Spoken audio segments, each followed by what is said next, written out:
കാർഷിക വാർത്തകൾ.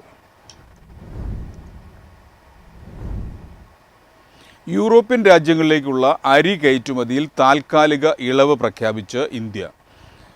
പരിശോധനാ സർട്ടിഫിക്കറ്റ് ഇല്ലാതെയും ചില രാജ്യങ്ങളിലേക്ക് ബസുമതി നോൺ ബസുമതി അരി കയറ്റുമതി ചെയ്യാൻ സർക്കാർ അനുമതി നൽകി.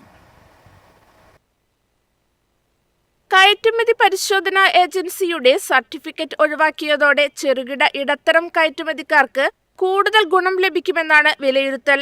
നടപടിക്രമങ്ങൾ വേഗതയേറുന്നതും ചെലവ് കുറയുന്നതും യൂറോപ്യൻ വിപണിയിൽ ഇന്ത്യയുടെ അരിക്ക് കൂടുതൽ മത്സരക്ഷമത കൈവരുമെന്ന് പ്രതീക്ഷിക്കുന്നു. അതേസമയം ഗുണനിലവാര മാനദണ്ഡങ്ങളിൽ വിട്ടുവീഴ്ചയില്ലെന്നാണ് കേന്ദ്രത്തിന്റെ നിലപാട്. 6 മാസത്തെ ഇളവിന്റെ ഫലപ്രാപ്തി വിലയിരുത്തിയ ശേഷം തുടർ നടപടികൾ തീരുമാനിക്കുമെന്ന് സർക്കാർ വ്യക്തമാക്കി. സർക്കാരിന്റെ പുതിയ അറിയിപ്പ് പ്രകാരം യൂറോപ്യൻ യൂണിയൻ അംഗരാജ്യങ്ങൾ, united kingdom, Iceland, Liechtenstein, Norway, Switzerland എന്നിവിടങ്ങളിലേക്കുള്ള കയറ്റുമതിക്ക് പരിശോധനാ സർട്ടിഫിക്കറ്റ് നിർബന്ധമായിരിക്കും. എന്നാൽ മറ്റ് യൂറോപ്യൻ രാജ്യങ്ങളിലേക്ക് 6 മാസത്തേക്ക് ഈ നിർബന്ധം ഒഴിവാക്കിയിട്ടുണ്ട്. ഇതിലൂടെ കയറ്റുമതി നടപടികൾ ലളിതമാവുകയും വ്യാപാരികൾക്ക് കൂടുതൽ സൗകര്യം ലഭിക്കുമെന്നുമാണ് വിലയിരുത്തുന്നത്. News desk, MyFin TV.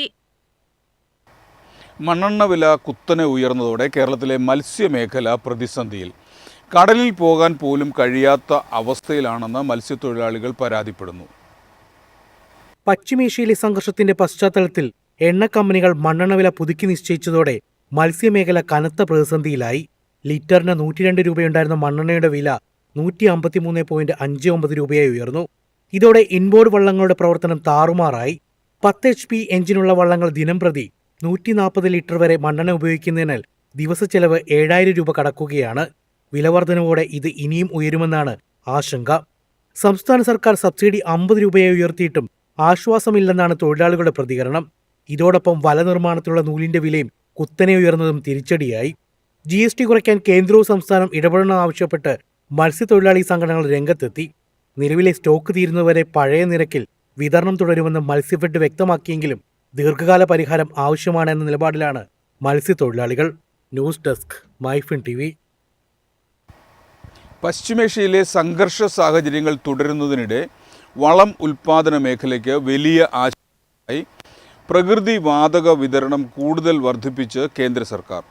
കഴിഞ്ഞ 6 മാസത്തെ ശരാശരി ഉപഭോഗത്തിൻ്റെ 95% വരെ ഗ്യാസ് അനുവദിക്കാനാണ് പെട്രോളിയം മന്ത്രാലയത്തിൻ്റെ തീരുമാനം.